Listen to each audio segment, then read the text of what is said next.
नमस्कार। माउन्टेन समाचारमा स्वागत छ। म सचिता बुढाथोकी र म उषा काफ्ले। सुरुमा मुख्य समाचार।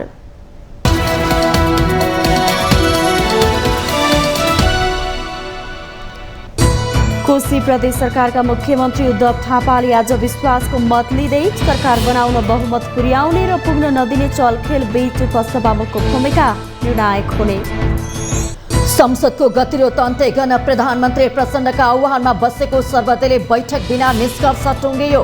छानबिन समिति बनाउनु पर्ने एमालेको अडान कायमै।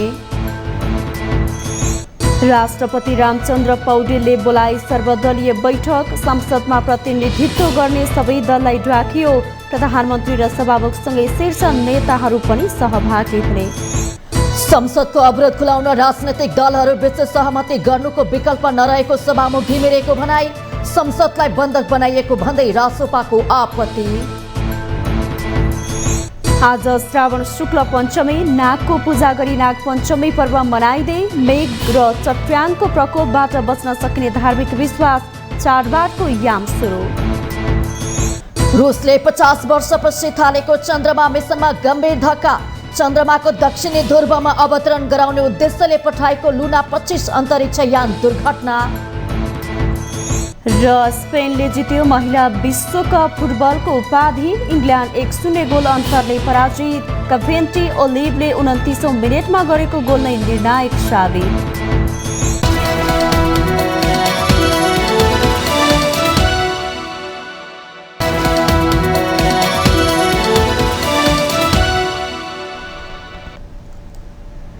अब समाचार विस्तारमा।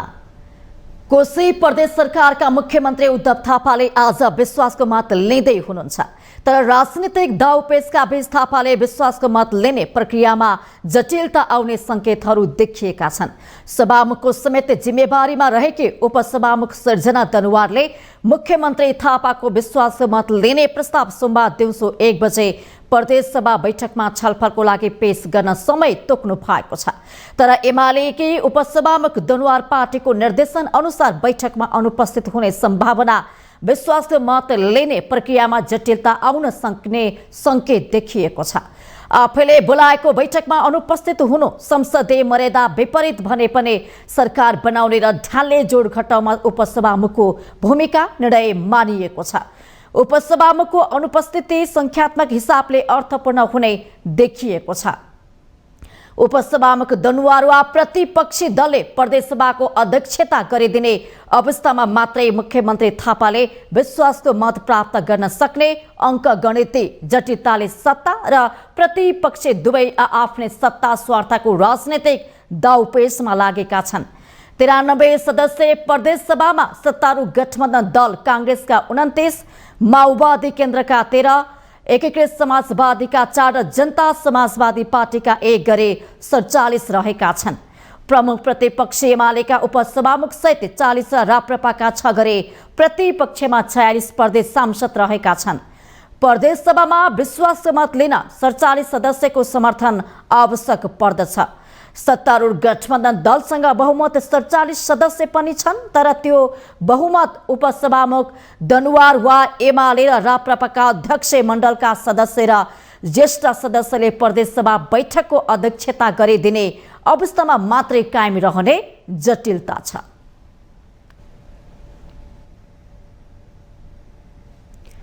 सदनको अवरोध खुलाउने लगायतका विषयमा छलफल गर्न प्रधानमन्त्री पुष्पकमल दाहाल प्रचण्डले आह्वान गर्नुभएको सर्वदलीय बैठक बिना निष्कर्ष टुङ्गिएको छ।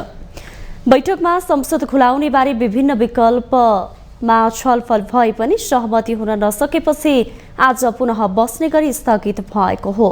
प्रधानमन्त्री तथा मन्त्री परिषद कार्यालयमा आइतबार आयोजित बैठकमा सत्तापक्षले तत्काल सदनको अवरोध खुलाउन छलफल हुने वातावरण बनाउन आग्रह गरेको थियो। प्रमुख प्रतिपक्षी दल नेकपा एमालेले भने सुन तस्करी प्रकरणमा उच्च स्तरीय छानबिन समिति गठनको माग दोहोर्याएको थियो। बैठकमा प्रधानमन्त्री प्रचण्डले नेपाल प्रहरीले गरिरहेको अनुसन्धानलाई विश्वास गर्न आग्रह गर्दै त्यसका आधारमा सदनमा अवरोध भइरहनु देश र जनताको पक्षमा नभएको बताउनु भएको थियो। बैठकपछि उपप्रधान एवं गृहमन्त्री नारायण काजी श्रेष्ठले छलफल सकारात्मक रहेको भन्दै सुन तस्करीका अनुसन्धान नेपाल प्रहरीको केन्द्रीय अनुसन्धान ब्युरोले नै टुङ्गोमा पुर्याउने जिकिर गर्नुभयो। त्यसो गर्दा सिआइबीसँग 35 दिन बाँकी हुने भयो। त्यो 35 दिनको हिसाब गर्दा कति दिन बाँकी छ भने हो। त्यही कारण सिआइबीले नै यसको अनुसन्धानलाई निष्कर्षमा पुर्याउँछ। अब समग्रतामा यस प्रकारको घटनाक्रम नदोहोरियोस्, पुनरावृत्ति नहोस् भन्नको लागि त्रिभुवन अन्तर्राष्ट्रिय विमानस्थल वा अरू भन्सार कार्यालयहरूलाई सुरक्षा व्यवस्थापनको बारेमा समग्र छलफल गर्ने र साझा रूपमा एउटा निष्कर्षमा पुर्याउन सक्दा त त्यो राम्रो। एमाले भने प्रहरीको अनुसन्धानलाई प्रभावित नपार्ने गरी सुन तस्करी अनुसन्धान गर्न उच्च स्तरीय संयन्त्र बनाउनु पर्ने अडान राखेको थियो। सुन तस्करीमा राजनैतिक नेतृत्वहरूको पनि नाम सार्वजनिक भएकाले ती व्यक्तिहरूलाई सिआइबीले छानबिनको दायरामा ल्याउन नसक्ने ठहर छ। घटना हो हैन, देशको अर्थतन्त्रलाई एकदमै गम्भीर प्रकारको चाहिँ नकारात्मक प्रभाव पार्ने असर पार्ने खालको घटना हो। राष्ट्रिय एउटा स्वाभिमानमाथि प्रश्न उठ्ने खालको र हाम्रो छविमाथि प्रश्न उठ्ने प्रकारको घटना हो। यसको संवेदनशीलतालाई हेरेर अब उच्च स्तरीय छानबिन समिति भन्दा बाहिरबाट यो कुराको निर्कुल हुन सक्ने अवस्था छैन। त्यसकारणले उच्च स्तरीय छानबिन समिति बन्नुपर्छ भनेर आज हामीले फेरि पनि दोहोऱ्यायौँ। सामान्य प्रधानमन्त्रीज्यू लगायतका चाहिँ सत्तापक्षका अरू नेताजीहरूले पनि उच्च स्तरीय छानबिन समिति बनाउँदाखेरि यो सिआइबीको चाहिँ अनुसन्धान प्रभावित हुन्छ कि भन्ने कोणबाट उहाँले विषय राख्नुभयो।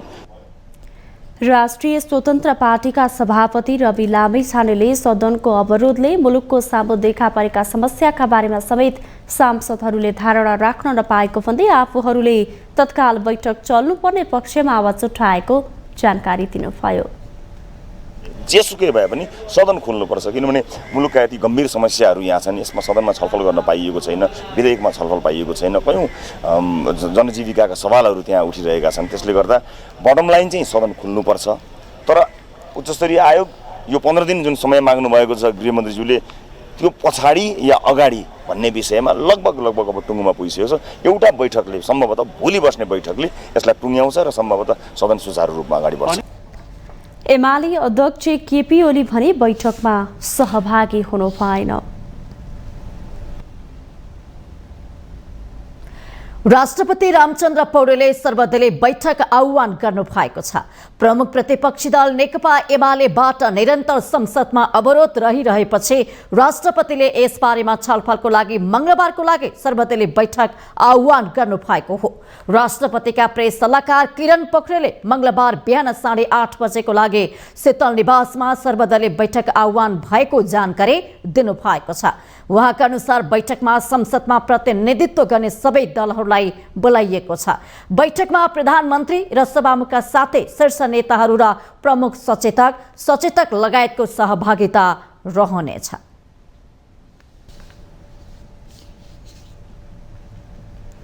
सभामुख देवराज घिमिरेले संसदको अवरोध खुलाउन राजनीतिक दलहरूबीच सहमति गर्नु बाहेकको विकल्प नरहेको बताउनु भएको छ।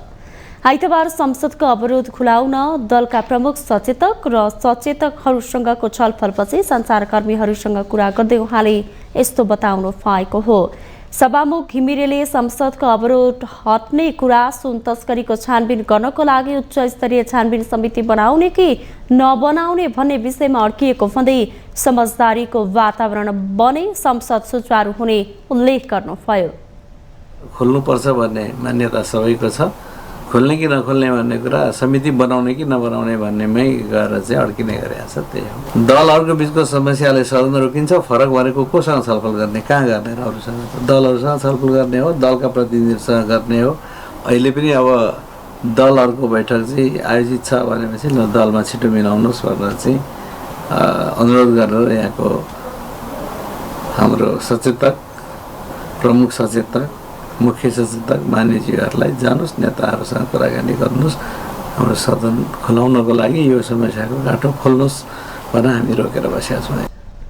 सभामुख घिमिरेले संसदको अवरोध हटाउनका लागि आफूले दलका नेताहरूसँग बसेर छलफल गरिरहेको जानकारी दिनुभयो।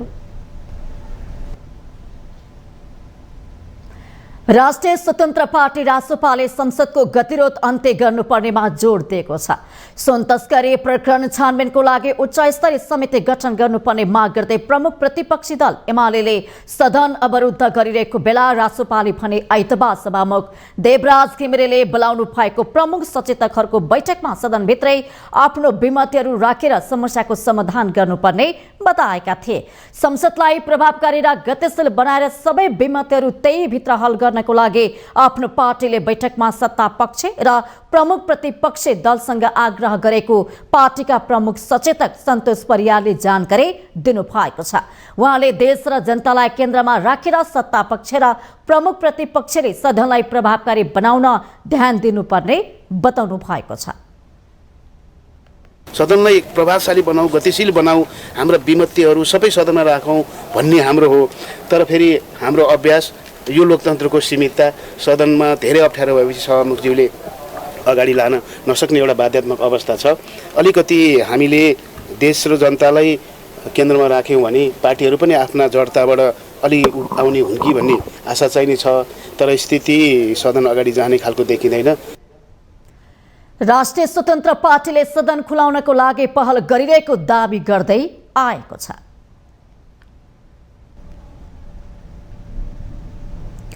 साउन 10 यता अवरुद्ध सङ्घीय संसद खुलाउन भइरहेका पहलले सार्थकता पाउन सकेका छैनन्। सत्तापक्ष र प्रतिपक्षले संसदको महत्त्वलाई आत्मसात नगर्दा जनताका मुद्दाहरू भने ओछेलमा परेको छ। एक रिपोर्ट। लामो समयदेखि संसद अवरुद्ध छ, जसका कारण जनताका कुरा सदनसम्म पुग्न सकेका छैनन्।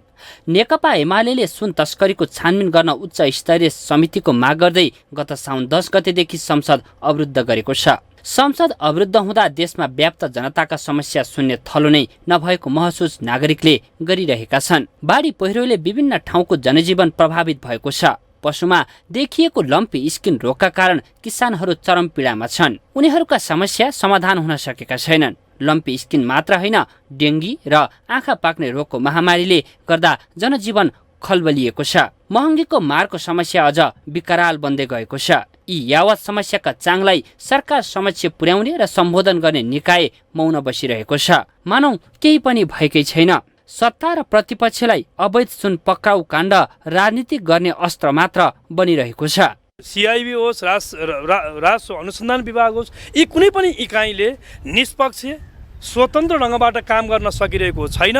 सरकारले यसमा नियन्त्रण गरिरहेको छ। सरकारले आफ्नो उद्देश्य र अभिष्ट साध्नका लागि त्यस बमोजिम काम गरिरहेको छ भन्ने कुरा देखिन्छ। त्यसकारण नेकपा एमाले सुन तस्करसँग जोडिएको यी तस्करका समग्र जालहरूलाई समाप्ति पार्न पर्छ भन्ने कोणबाट उठाएको यो माग हाम्रो जारी छ। हामी यो मागबाट फिर्ता हुँदैनौँ। विपक्षीको हट एकातिर छँदैछ, अर्कोतर्फ सरकार पनि संसद सुचारू गर्न अनिच्छुक देखिएको हो कि भन्ने प्रश्न जन्माएको छ।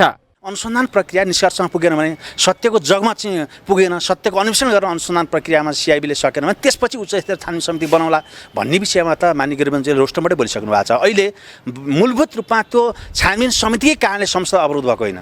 संसद अवरोध गर्न नेकपा एमालेलाई बहाना चाहिन्छ। मुख्यतः नेकपा एमालेको संसदभित्र असंसदीय र अमर्यादित गतिविधिको प्रकाशन नै हो भन्न सकिन्छ। उच्च स्तरीय छानबिनको माग गर्दै आएको एमाले अडानमा यथावत रहँदा सरकार भने सिआइबी भन्दा माथि उठ्न चाहँदैन। पछिल्लो समय सत्ता गठबन्धनले सदन खोल्न पहल नगरेको आरोप सभामुख घिमिरेलाई लगाउन थालेका छन्। तर संसद अवरुद्ध हुनुमा नेपाली काङ्ग्रेसका नेता शेखर कोइराला सत्ता पक्ष र प्रतिपक्ष दुवै दोषी रहेको बताउनुहुन्छ।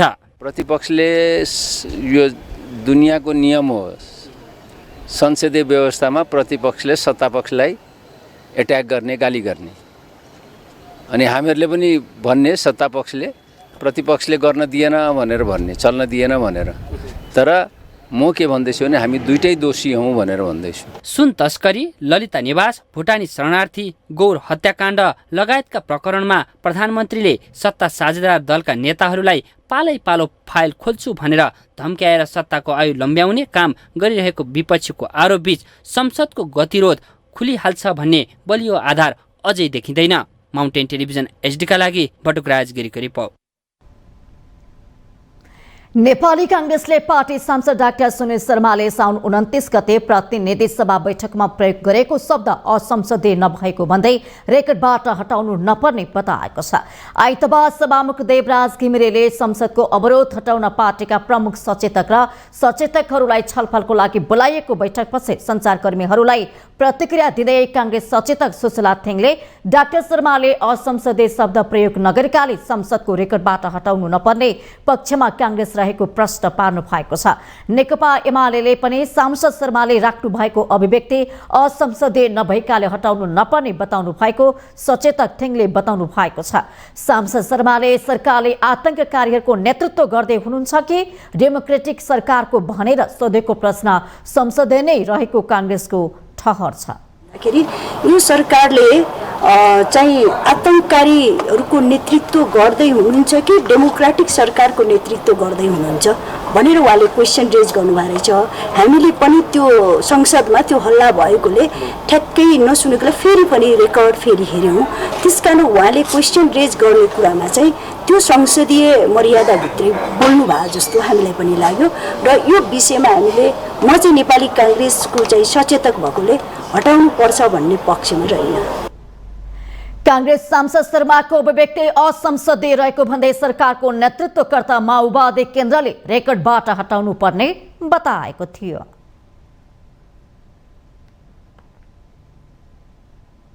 माउन्टेन समाचारमा पालो भएको छ ब्रेकको।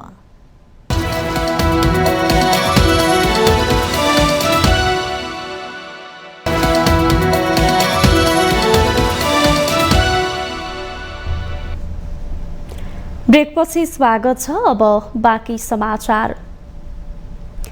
आज श्रावण शुक्ल पञ्चमी परम्परा अनुसार नागको पूजा गरी नाग पञ्चमी पर्व मनाइँदैछ। नागको पूजा गरी नागको चित्र घरको मूल ढोकामा टाँस्दा वर्षभर घरमा नाग, सर्प र बिच्छी लगायतका चिप्ले दुःख नदिने जनविश्वास छ। साथै अग्नि, मेघ र चट्याङको भयबाट पनि बच्न सकिन्छ भन्ने धार्मिक विश्वास गरिन्छ।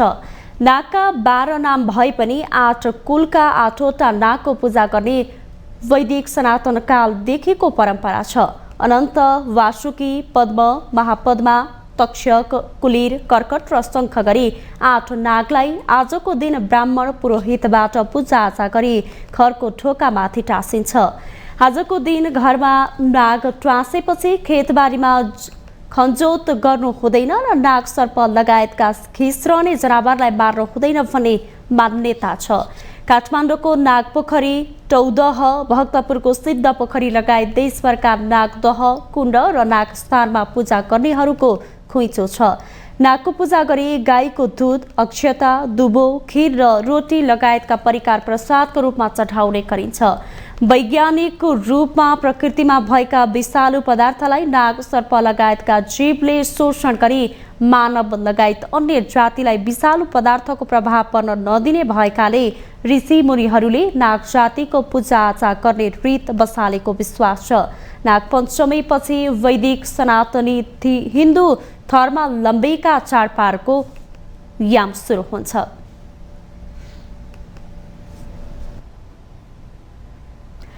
प्रधानमन्त्री पुष्पकमल दाहाल प्रचण्डले लाल आयोगको प्रतिवेदन सार्वजनिक हुनुपर्छ भन्ने पक्षमा आफू रहेको बताउनु भएको छ। आइतबार 17औं राष्ट्रिय सूचना दिवसको अवसरमा आयोजित कार्यक्रमलाई सम्बोधन गर्दै उहाँले यस्तो बताउनु भएको हो।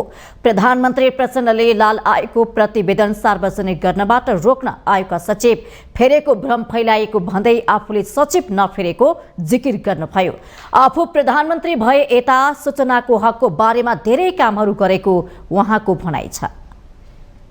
म दोस्रो चोटि प्रधानमन्त्री हुँदा सूचनाको हक सम्बन्धी र सूचना आयोग सम्बन्धी मैले के गरेँ, वर्गीकरण सम्बन्धी कुरामा मैले के गरेँ र उहाँले दुईटा कुरा यहाँ यस सन्दर्भमा उठाउनु भयो। एउटा लाल आयोगको प्रतिवेदन सम्बन्धी कुरा या अर्को सचिव चाहिँ पनि झिकेको कुरा। म पहिलो कुरा त म त्यस खालका प्रतिवेदन सार्वजनिक हुनुपर्छ भन्ने पक्षमा सुरुदेखि र यो मेरो पालामा अदालत गएको होइन, यो पनि जानकारी भइराखोस्। बरु अहिले तपाईहरुले यो कुरा उठाएपछि मेरो ध्यानाकर्षण भएको छ। म यी विषयहरूमा सकारात्मक ढङ्गले नै हेर्छु। प्रधानमन्त्री प्रचण्डले सार्वजनिक ओहदामा रहेका हरेक व्यक्तिको सम्पत्ति सहितका व्यक्तिगत विवरण गोप्य राख्ने प्रचलन हटाउन पनि कानुनी व्यवस्था गर्न आवश्यक रहेको बताउनु भएको छ। उहाँले सार्वजनिक निकायमा घुस ढिलासुस्ती, गलत निर्णय, अपारदर्शी व्यवहार जस्ता विषयमा सूचना दिन उत्प्रेरित गर्ने सूचनाको साक्ष्य संरक्षण सम्बन्धी कानुनी व्यवस्था गर्न जरुरी र भइसकेको बताउनु भएको छ। उहाँले देश संघीय गणतन्त्रमय भए पनि समय अनुकूल पुराना कानुनहरू संशोधन नहुँदा त्यसको प्रत्यक्ष असर सरकारको काम कारबाहीमा परेको बताउनु भएको छ। राज्य संयन्त्रका सूचना विवरण, तथ्य र तथ्याङ्क सङ्कलन र अध्यावधिक गर्ने कार्यलाई समय सापेक्ष प्रविधि मैत्री बनाउन पनि त्यतिकै आवश्यक छ। देश संघीय गणतन्त्रमय भए तापनि समयानुकूल पुराना कानुनहरू संशोधन नहुँदा त्यसको प्रत्यक्ष असर सरकारको काम कारबाहीमा परेको छ। प्रधानमन्त्री दाहालले सूचना आयोगलाई अझै सशक्त बनाउन र संरचनात्मक सुधार गर्न आवश्यक रहेको दावी गर्नुभयो। नेकपा एकीकृत समाजवादी पार्टीका अध्यक्ष माधव नेपालले ललिता निवास प्रकरणमा आफूले कुनै गल्ती नगरेकोले सशङ्कित नहुन नेता कार्यकर्तालाई आग्रह गर्नु भएको छ।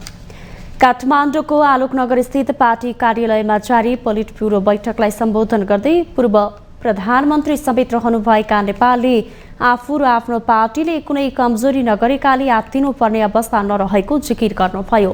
भ्रष्टाचारका फाइलहरू खुल्दै जाँदा गल्ती कमजोरी गरेको भए पार्टीका नेता कार्यकर्ताहरू पनि तानिन सक्ने उहाँको भनाइ थियो। तर ललिता निवास प्रकरणमा चलाइएको हल्लामा कुनै सत्यता नरहेकाले सशङ्कित हुन आवश्यक नरहेको अध्यक्ष नेपालले बताउनुभयो।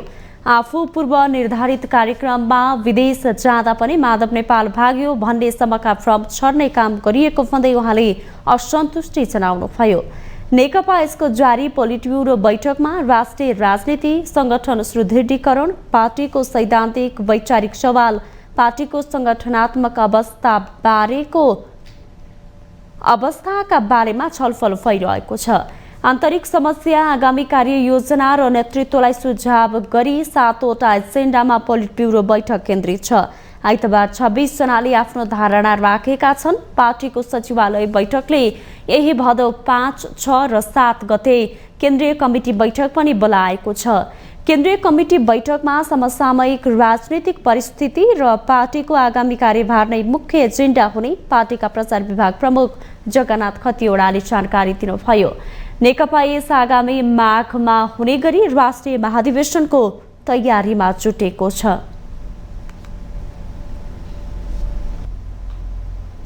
प्रस्तावित प्रधान न्यायाधीश विश्वम्भर प्रसाद श्रेष्ठको संसदीय सुनवाई आजदेखि सुरु हुने भएको छ। आइतबार सिंहदरबारमा बसेको संसदीय सुनवाई समितिको बैठकले प्रस्तावित प्रधान न्यायाधीश श्रेष्ठ संसदीय सुनवाईका लागि आज बिहान 11:30 बजे बोलाउने निर्णय गरेको छ। सुरुमा उजुरीकर्तासँग छलफल गर्ने र त्यस लगतै प्रस्तावित प्रधान न्यायाधीश श्रेष्ठको पनि सुनवाई गर्ने समितिका ज्येष्ठ सदस्य पशुपति शमशेर जबराले जानकारी दिनुभएको छ। श्रेष्ठ विरुद्ध 3वटा उजुरी परेका छन्। श्री विश्वम्भर प्रसाद श्रेष्ठको सिफारिस सम्बन्धमा उजुरीकर्तालाई समिति समक्ष उपस्थित गराई वा अन्य विधिबाट उजुरीको पुष्ट्याइ औचित्यता स्पष्ट पार्नको लागि आमन्त्रण गर्ने। प्रधान न्यायाधीश हरिकृष्ण कार्कीले उमेर हदका कारण गत साउन 20 गते अवकाश पाएपछि संवैधानिक परिषदले सर्वोच्च अदालतका वरिष्ठ न्यायाधीश श्रेष्ठलाई प्रधान न्यायाधीशका लागि सिफारिस गरेको थियो। संसदीय सुनवाई समितिले प्रस्तावित प्रधान न्यायाधीशको नाम अनुमोदन गरेपछि राष्ट्रपतिले नियुक्ति गर्ने संवैधानिक व्यवस्था रहेको छ। नेपालमा 60 वर्षअघि देखिएको बजेटको बेरुजो फर्चेट हुन बाँकी रहेको खुलासा भएको छ। कार्यवाहक महालेखा परीक्षक महेश्वर काफ्रेले 2020 सालबाट नेपालमा लेखा परीक्षण प्रतिवेदन तयार पार्न काम सुरु गरेको उल्लेख गर्दै सोही बेलादेखिको बेरुजो फर्चेट बाँकी रहेको जानकारी दिनुभयो। आइतबार ट्रान्सपरेन्सी इन्टरनेसनल नेपालले काठमाडौँमा आयोजना गरेको कार्यक्रममा उहाँले आन्तरिक लेखा परीक्षणमा नै सबै बेरुजो फर्चेट हुनुपर्नेमा वर्षौंदेखि सो काम नहुनु मुलुकको निम्ति भयावह अवस्था भएको टिप्पणी गर्न भयो। हाल कायम 9 खर्ब बेरोजु वर्षौं अघि देखिएको रहेको काफ्लेको भनाइ थियो। उहाँले जिम्मेवार निकायको गैर जिम्मेवारीपूर्ण गतिविधिका कारण मुलुकमा बेरोजुको अवस्था भयावह बन्दै गएको जिकिर गर्नुभयो। सिस्टम म यहाँ अलिकति भन्छु, आन्तरिक लेखापरीक्षण गर्नुपर्छ भन्ने छ। पहिला आन्तरिक लेखापरीक्षण, अनि लेखाङ्कन भनौँ न, त्योभन्दा अगाडि लेखाङ्कन गर्ने ऐन नियम विधि पद्धतिहरू छन्। त्यसैको आधारमा आन्तरिक लेखापरीक्षण हुन्छ। आन्तरिक लेखापरीक्षणले सबै प्रक्रिया नपुगेका अथवा अनियमित भएका अथवा बढी असुल भएका विषयहरू पहिचान गरेर उसले प्रतिवेदन दिन्छ आन्तरिक लेखापरीक्षणले। त्यो आन्तरिक लेखापरीक्षण प्रतिवेदनको कार्यान्वयन अन्तिम लेखापरीक्षण हुनुभन्दा अगाडि त्यो सब राफसाफ गरिसक्नुपर्छ। अन्तिम लेखापरीक्षण हुनुभन्दा अगाडि आन्तरिक लेखापरीक्षणले भनेका बेरोजहरू सबै फर्चोट गरिसक्नुपर्ने हुन्छ। कार्यवाहक महालेखा परीक्षक काफ्लेले महालेखा परीक्षकको कार्यालयमा अडिट गर्ने जनशक्तिको अभाव रहेको बताउनुभयो। पछिल्लो समय नेपालमा बाँझोपनको समस्या बढ्दो छ। 13 देखि 15% विवाहित जोडीमा बाँझोपन रहेको र हरेक दिन 6 नयाँ जोडी यस्तै समस्या लिएर निसन्तान केन्द्र धाउने गरेको विभिन्न अध्ययनले देखाएको छ। गर्भ नबस्दा नेपाली समाजले बढी जसो महिलालाई नै दोष लगाउँदै आएको छ। यसले गर्दा उनीहरू मानसिक र शारीरिक रूपमा हिंसा भोग्न बाध्य छन्। तर यो समस्या महिला र पुरुष दुवैमा हुन सक्छ। एक रिपोर्ट। एक अमेरिकी अध्ययन अनुसार बाँझोपनका समस्या मध्ये 20% जति पुरुषका कारणले हुने पाइएको छ। पुरुषमा शुक्राणु कम हुँदा, गुणस्तरीय नहुँदा वा शुक्राणु नलीमा खराबी आउँदा गर्भ बस्दैन। त्यस्तै 40 देखि 50% समस्या महिलासँग सम्बद्ध छन्। धेरै अन्डा बन्ने वा अन्डा नै नबन्ने, नली बन्द हुने, बच्चा नबस्ने, बसे पनि बारम्बार खेर जाने हुन्छ। 30 देखि 40% समस्यामा भने महिला पुरुष दुवैको कमजोरी पाइएको छ। पछिल्लो केही वर्ष यता युवाहरू विदेश जाने क्रम बढेको र उमेर पुगे पनि विवाह नगर्दा बाँझोपनको समस्या बढ्दै गएको चिकित्सकहरू औल्याउँछन्। स्ट्रेस गर्ने बित्तिकै फेरि क्वालिटी घटिरहेछ। सो यो साइकल घुमिरहन्छ, जति यो साइकल घुमिरहन्छ त्यति दुःख चाहिँ पाइरहनुहुन्छ। अब चाहिँ काउन्टर बाहिरको कुरा गर्नु भने चाहिँ झन् धेरै पीडित छ, किनभने बाहिर जाने एकदमै धेरै बढी छ। भिजा लागेपछि विवाह गर्ने हो, किनभने अब त्योभन्दा अगाडि जागिरको टुङ्गो छैन होइन। भिसा लाग्यो, कहाँको भिसा लाग्यो त्यो अनुसार विवाह गर्यो। विवाह गरेको 15 दिनमा विदेश जाने हो, 2 वर्षमा आउने हो, 2 महिनालाई आउने हो, 2 महिनामा बच्चा छैन। बाँझोपन थाहा पाउन महिला पुरुषको स्वास्थ्य जाँच गर्नुपर्ने र बाँझोपनको कारण पत्ता लगाइसकेपछि मात्रै उपचार प्रक्रिया थाल्नुपर्ने हुन्छ। निसन्तानपनले मानसिक समस्या निम्त्याएको छ। समाजमा बाँझोपन बढ्दै गएको बेला समस्या समाधानका लागि राज्य नै गम्भीर हुनुपर्छ।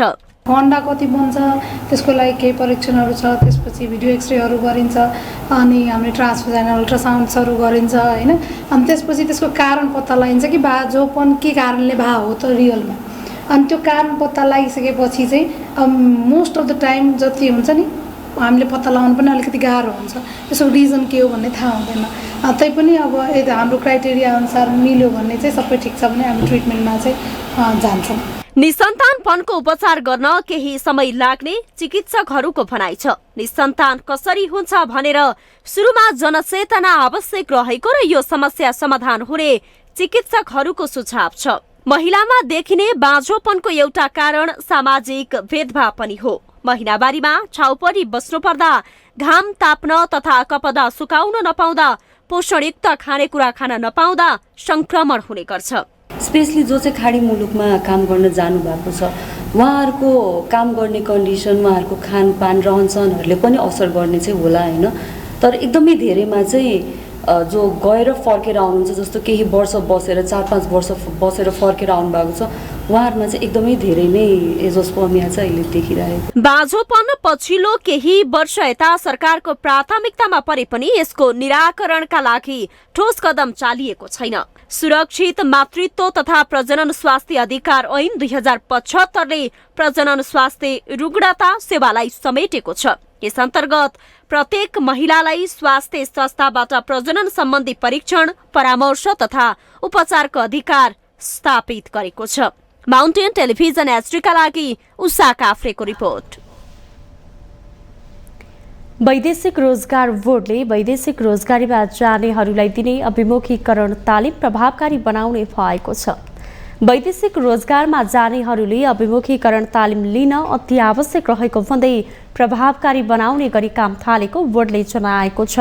वैदेशिक रोजगारमा जानेहरूलाई राज्यले दिने सेवा सुविधा र रोजगारीको लागि जाने देशका विषयमा जानकारी लिन अभिमुखीकरण तालिम दिने गरिएको हो।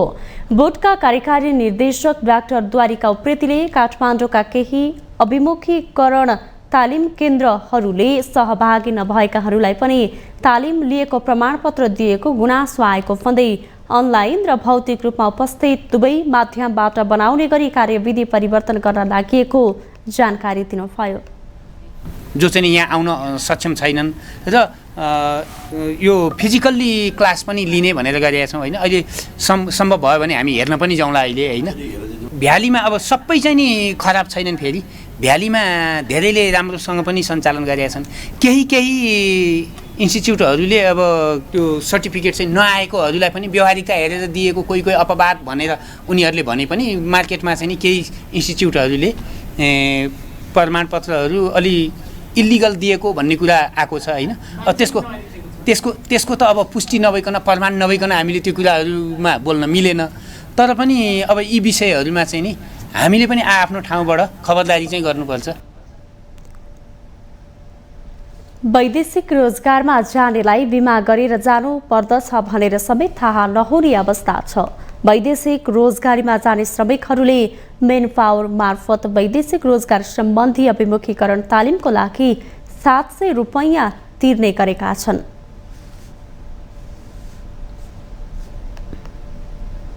माउन्टेन समाचारमा पालो भएको छ पुनः ब्रेकको।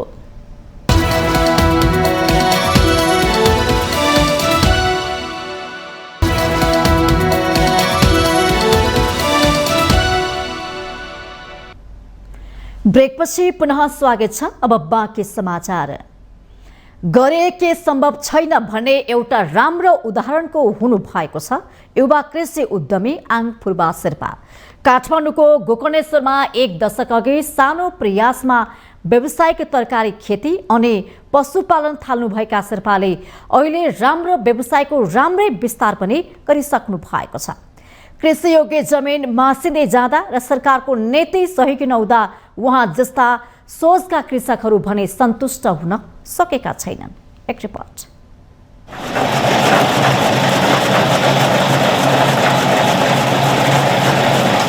8 वर्षको इजरायलको बसाइपछि काठमाडौँको गोकर्णेश्वरमा आङ फुर्बा शेर्पाले व्यावसायिक तरकारी खेतीसँगै गाई पालन सुरु गरेको 1 दशक पुग्यो। केही आफ्नो र केही जग्गा भाडामा लिई झण्डै 85 रोपनीमा उहाँले तरकारी खेती र गाई पालन गर्नुभएको छ। सुरुमा 2वटा गाईबाट पशुपालन सुरु गर्नुभएका शेर्पाको फार्ममा हाल साना ठूला गरी जर्सी क्रस र होली स्टिन जातका गरी 170 भन्दा बढी गाई छन्। फार्ममा गाईको प्रजननका लागि छुट्टै व्यवस्था छ। गोबरबाट मल बनाई बिक्री गरी बचेको तरकारीमा प्रयोग गरिन्छ। प्रत्येक दिन एउटा गाईले लगभग 15 लिटरसम्म दिने दूध काठमाडौँका विभिन्न बजारमा बिक्री हुन्छ। गाईले खाने घाँस आफै उत्पादन गर्ने र नयाँ प्रविधिबाट दूध दुहुने व्यवस्था छ। व्यावसायिक किसानलाई प्रोत्साहन गर्ने कि निर्वाहमुखी किसानलाई प्रोत्साहन गर्ने कि एउटा सरकारले पनि एउटा नीति बनाएर अब उत्पादन भइरहेको ठाउँलाई पनि प्लटिङ गर्नु दिएछ होइन। यिनीहरूलाई अलिकति नीति निर्माण बनाएर चाहिँ यो जग्गालाई बचाउन सक्यो भने अब हामीले जसो खायो होइन। अब आउने 2-3 पुस्ता पछि चाहिँ के खान्छ त? मेरो नजरमा चाहिँ के छ भने गाईलाई यसरी पाल्ने, यसरी खुवाउने, तरकारी यसरी उत्पादन गर्ने भन्ने मेरो दिमागमा सधैँ आइरहन्छ। अनि भूमाफियाको दिमागमा चाहिँ यसको फार्म चाहिँ हटाउन सके यसलाई चाहिँ म यसरी चिरेर यसरी बेच्छु भन्ने सोचिरहेको हुन्छ नि त होइन। तर देशमा नै केही उद्यम गरी खान्छु भनेर लाग्दा पनि वातावरण बन्न नसकेको उहाँको दुखेसो छ। कृषियोग्य जमिनको अभाव, नयाँ प्रविधिको प्रयोग गर्न चाहँदा सहज ढङ्गले लगानी जुटाउन सरकारले सहयोगी भूमिका नखेलिदिएको तीतो अनुभव पनि छ शेर्पासँग। यहाँ भेजिटेबलमा पनि सबै ठाउँमा चाहिँ ड्रिप इरिगेसन युज गरेका छौँ र ड्रिप इरिगेसनको चाहिँ फाइदा चाहिँ के छ भने जुन हामीले मल दिन्छौँ र पानी पनि ठ्याक्कै जुन बिरुवामा मात्रै जाने र मल पनि बिरुवा मात्रै जाने भएर र मान्छे पनि धेरै नलाग्ने भएको हुनाले सजिलो भएको छ। हामी व्यावसायिक रूपमा गर्ने हो भने चाहिँ 2 महिनासम्म चाहिँ दुध दिने र 24 घण्टा बिहाको 24 घण्टाभित्र चाहिँ उनीहरूलाई पानी होइन अब त्यो थुनी बिगौती दुधहरू बिगौती दुधसँग थोरै अब घाँसहरू पानीहरू दिँदा चाहिँ उसले पनि सानैबाट पानी र घाँस खाने सिक्छ।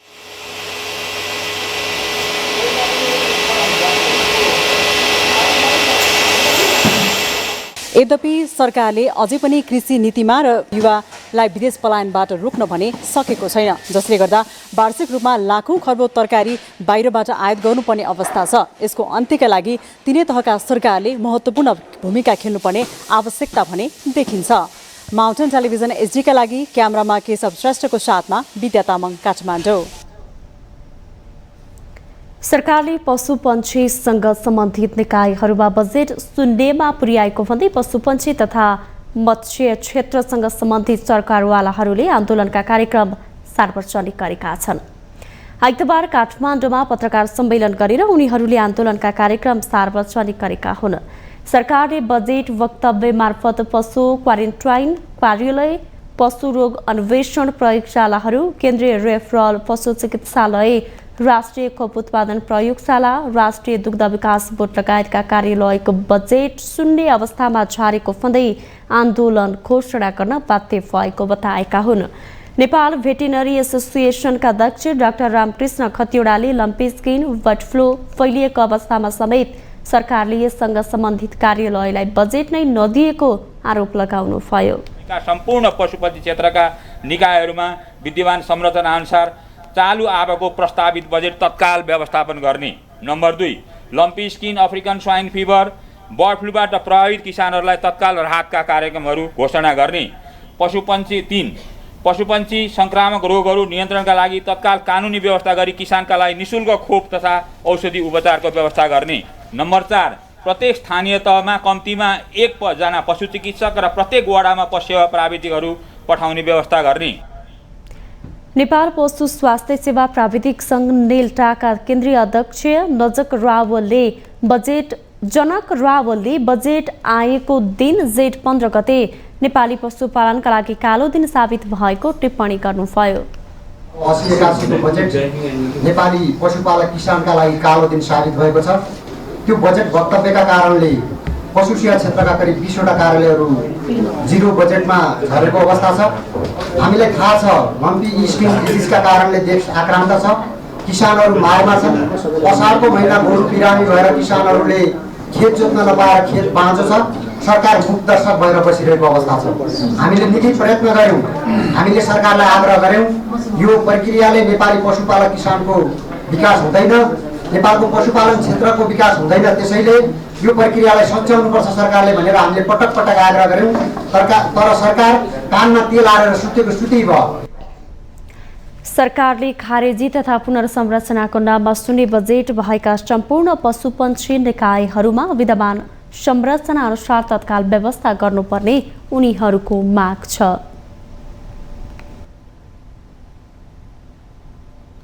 काठमाडौँ महानगरपालिकाले आफूलाई विस्थापन गर्न खोजेको भन्दै सडक व्यवसायीहरू आन्दोलनमा उत्रिएका छन्। सडक व्यापार गर्ने साना व्यवसायीहरूले महानगरपालिकाको कदम विरुद्ध आइतबार काठमाडौँमा भेला भई प्रदर्शन गरेका छन्। काठमाडौँ महानगरले जबरजस्ती विस्थापन गर्न खोजेको भन्दै साइकल, ठेलागाडा, फुटपाथमा व्यवसाय गर्ने व्यवसायीहरू र केही सर्वसाधारण आन्दोलनमा उत्रिएका हुन्। आन्दोलनमा सहभागी कानुन व्यवसायी सुबिन मुल्मीले काठमाडौँ महानगरले सडक व्यापारीहरूलाई गरी खान नदिएको आरोप लगाउनु भएको छ। महानगरले गैर कानुनी रूपमा व्यवसायीहरूले सामान खोसेको भन्दै कानुनी रूपमा उनीहरूको समुचित व्यवस्थापन गर्नुपर्नेमा जोड दिनुभयो।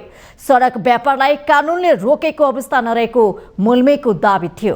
महानगरले व्यवसायीहरूको सामान खोसेर लिलाम गरी पैसा कमाउने काम गरेको उहाँको आरोप छ। कानुनले रोकेको अवस्था छैन है। कानुनले अनुमति वा दर्ता गरेर गर्नुपर्छ भनेर कि दर्ता गरेर गर्नु पर्यो कि अनुमति लिएर गर्नु पर्यो भनेको छ, तर अनुमति लिने प्रावधान बनाएकै छैन। त्यो त काठमाडौँ महानगरपालिकाको ऐनमै छ। त्यो कानुनी रूपमा ऐन अनुमतिको व्यवस्था नबनाएर उल्टै गैर कानुनी रूपमा जुन कानुन कतै नलेखेको कुरा चाहिँ सामान खोसेर नगरपालिकाले सामान त्यसरी खोज्नु पाउँदैन। हेर्नुहोस्, कुनै पनि ऐन कानुनमा लेखेको छैन। फोहोर मैला व्यवस्थापन ऐन जोडिएको छ, स्थानीय सरकार ऐन जोडिएको छ, त्यो दुइटैमा लेखेको छैन।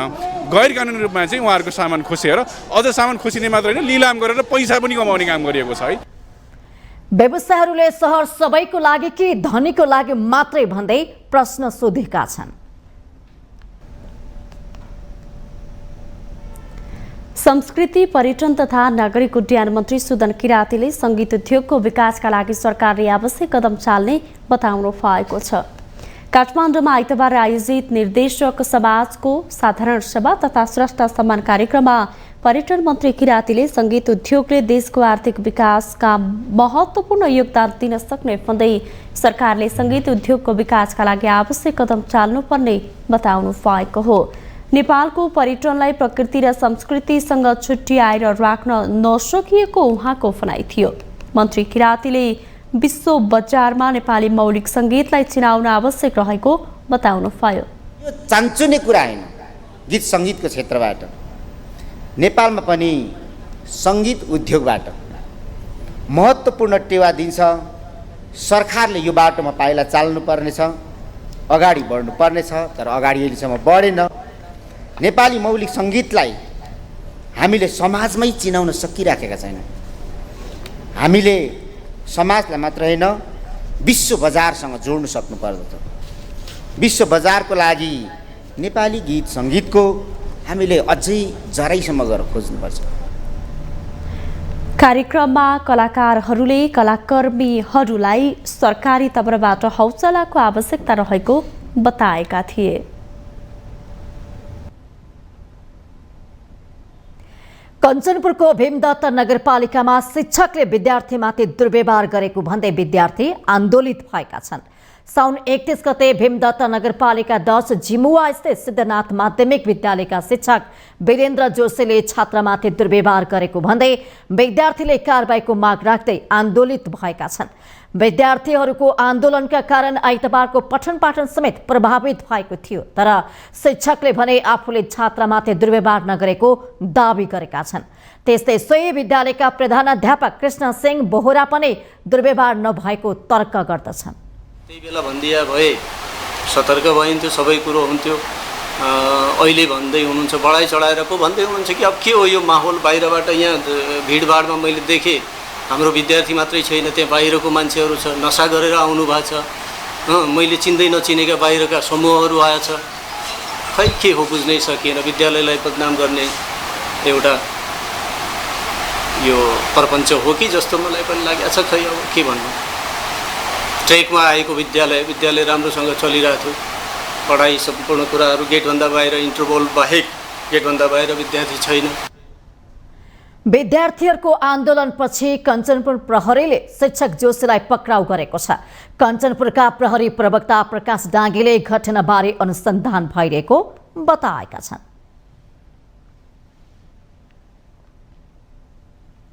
हामीसँग आर्थिक, अन्तर्राष्ट्रिय र खेल समाचार बाँकी नै छन्। माउन्टेन समाचारमा पालो भएको छ ब्रेक।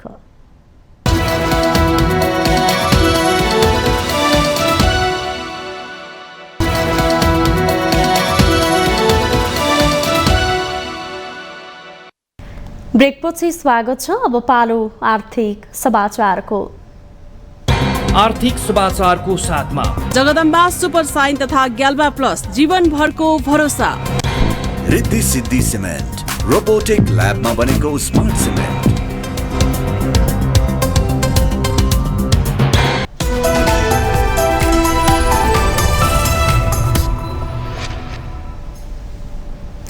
प्याज निर्यातमा 40% कर लगाउने भारतको निर्णयबाट नेपालमा प्याजको आपूर्ति श्रृङ्खलामा प्रभाव पर्ने देखिएको छ। भारतको वित्त मन्त्रालयले आन्तरिक मूल्यवृद्धि नियन्त्रण गर्ने लक्ष्यसहित प्याजको निर्यातमा 40% कर लगाएको छ, जसको सिधा प्रभाव नेपालको आपूर्ति प्रणालीमा पर्ने भएको हो। नेपाल प्याजमा पूर्ण रूपमा भारतीय उत्पादनमा निर्भर छ। प्याज व्यवसायीहरूका अनुसार नेपालमा वार्षिक रूपमा खपत हुने प्याजको 95% भन्दा धेरै भारतबाट आउँछ। चालु आर्थिक वर्षको बजेट मार्फत आलु र प्याजमा मूल्य अभिवृद्धि कर लगाउने सरकारको निर्णयबाट यसअघिदेखि नै बढेको प्याजको मूल्य झनै बढ्नेछ। भारतीय सञ्चार माध्यमले प्याजमा लगाइएको 40% को कर यो वर्षको डिसेम्बर 31 सम्म लागू हुने उल्लेख गरेको छ। अर्थात् भारतको नयाँ नीति अनुसार आउँदो पुस 15 गतेसम्मका लागि प्याज निर्यातमा 40% कर लाग्नेछ, जसबाट नेपाली प्याज बजारमा पनि प्रभाव हुने भएको छ। भन्सार विभागको तथ्याङ्क अनुसार गत आर्थिक वर्ष 2079-80 मा भारतबाट 6 अर्ब 86 करोड रुपैयाँको प्याज आयात भएको थियो। आन्तरिक बजारमा प्याजको मूल्य वृद्धि भएपछि भारतकै निर्यातमा रोक लगाएको हो।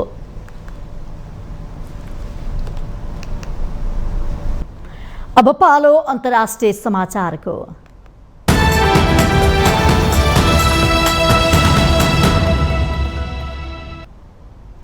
चन्द्रमा मिसनको लागि पठाइएको रुसको लुना 25 अन्तरिक्ष यान दुर्घटना भएको छ।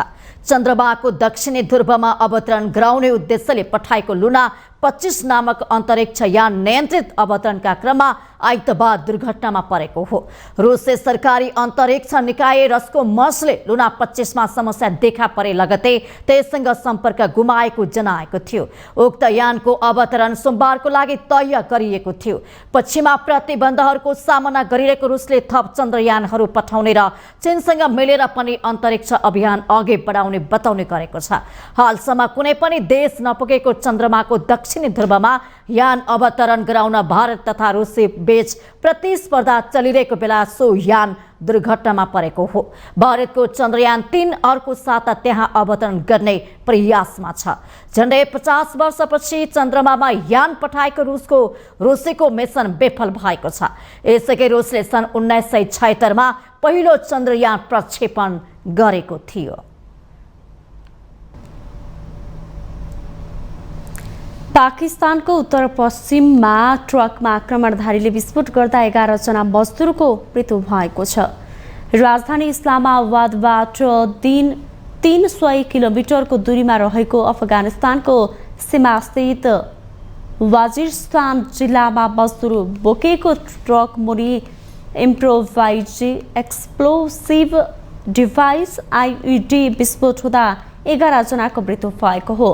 उनीहरू सैनिक पोस्टमा निर्माणका काम गरिरहेका मजदुरहरू रहेको अन्तर्राष्ट्रिय सञ्चार माध्यमहरूले जनाएका छन्।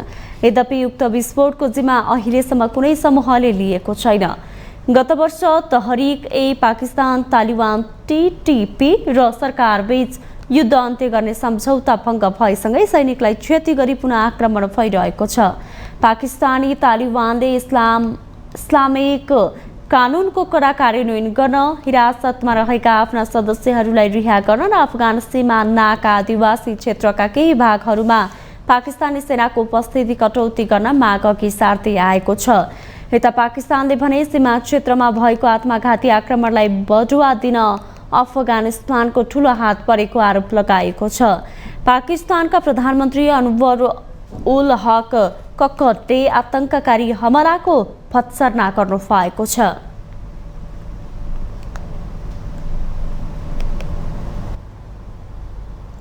अब पालो खेल समाचारको।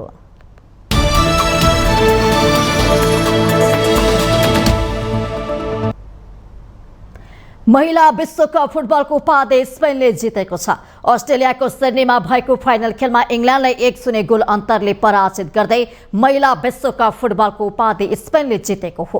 स्पेनकी कभेन्ट्री ओलिभले 29औं मिनेटमा गरेको गोल नै निर्णायक बनेको छ। खेलको दोस्रो हाफमा बेलायतकी गोलकिपरले स्पेनको पेनाल्टी बचाएकी थिइन्। रोमाञ्चक फाइनलमा स्पेन दोस्रो हाफमा पेनाल्टीबाट गोल गर्न भने चुकेको थियो। खेलको 70औं मिनेटमा जेनिफर हेरोमोसोले गरेको प्रहार इङ्ग्लिस गोलरक्षक मेरी इपर्सले जोगाएकी थिइन्। केइरा वाल्सले आफ्नो बक्समा बल ह्यान्ड गरेपछि भारको मद्दतले पेनाल्टीको निर्णय गरिएको थियो। युरोपेली च्याम्पियन रहेको इङ्ल्यान्डले श्रृङ्खलाबद्ध आक्रमण गर्दा पनि हार बेहोर्नु पर्यो। स्विडेनलाई पराजित गर्दै स्पेन र आयोजक अस्ट्रेलियालाई पराजित गर्दै इङ्ल्यान्ड फाइनलमा प्रवेश गरेका छन्। स्पेनका 15 खेलाडीहरूले प्रतियोगिता सुरु हुन केही महिना अगाडि प्रशिक्षक जोर्गे भिल्ला विरुद्ध विद्रोह गरेका थिए। यसर्थ स्पेनको फाइनल यात्रा अनि उपाधि जित्नुलाई महिला फुटबलको अपूर्व उपलब्धि मानिएको छ। प्रतियोगितामा 32 वटा टिमको सहभागिता रहेको छ।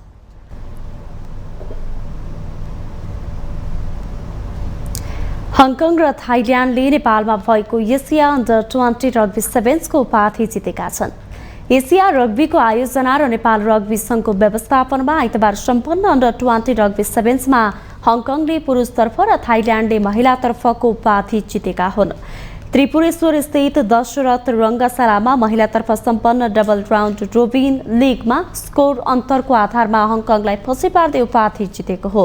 4 राष्ट्र सहभागी लिगमा हङकङ र थाइल्यान्डले समान 16 अङ्क प्राप्त गरेको थियो, तर 13 स्कोर अन्तरमा हङकङलाई पछि पार्दै थाइल्यान्ड च्याम्पियन भयो।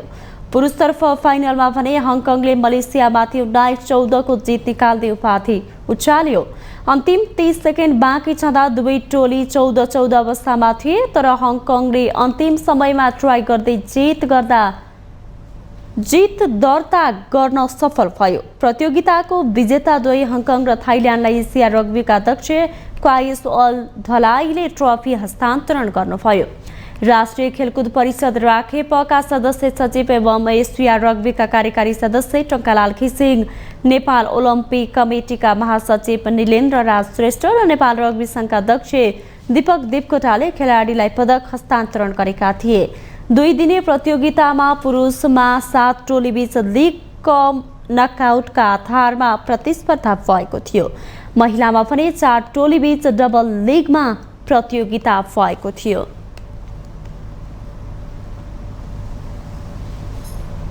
माउन्टेन समाचारमा पालो भएको छ पुनः ब्रेकको।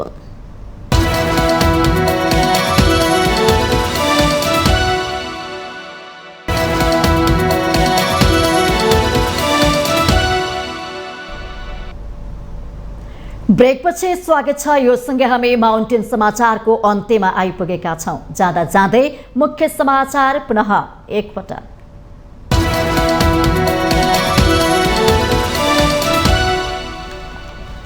कोशी प्रदेश सरकारका मुख्यमन्त्री उद्धव थापाले आज विश्वासको मत लिँदै सरकार बनाउन बहुमत पुर्याउने र पुग्न नदिने चलखेलका बीच उपसभामुखको भूमिका निर्णायक हुने। संसदको गतिरोध अन्त्य गर्न प्रधानमन्त्री प्रचण्डको आह्वानमा बसेको सर्वदलीय बैठक बिना निष्कर्ष टुङ्गियो। छानबिन समिति बनाउनु पर्ने एमालेको अडान कायमै। राष्ट्रपति रामचन्द्र पौडेलले बोलाए सर्वदलीय बैठक। संसदमा प्रतिनिधित्व गर्ने सबै दललाई डाकियो। प्रधानमन्त्री र सभामुखसँगै शीर्ष नेताहरू पनि सहभागी हुने। संसदको अवरोध खुलाउन राजनीतिक दलहरूबीच सहमति गर्नुको विकल्प नरहेको सभामुख घिमिरेको भनाई। संसदलाई बन्धक बनाइएको भन्दै रासोपाको आपत्ति। आज श्रावण शुक्ला पञ्चमी नागपूजाको गरी नागपञ्चमी पर्व मनाइँदै मेघ र चट्टानको प्रकोपबाट बच्न सकिने धार्मिक विश्वास। चाडबाडको याम सुरु। रुसले 50 वर्षपछि थालेको चन्द्रमा मिसनमा गम्भीर धक्का। चन्द्रमाको दक्षिणी ध्रुवमा अवतरण गराउने उद्देश्यले पठाइएको लुना 25 अन्तरिक्ष यान दुर्घटना।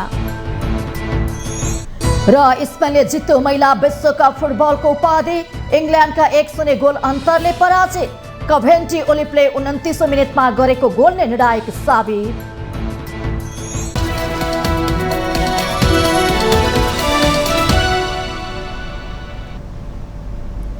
माउन्टेन समाचार अहिलेलाई सकियो। सत्य, तथ्य र निष्पक्ष समाचारका लागि माउन्टेन टेलिभिजन HD हेर्दै रहनुहोला। नमस्कार।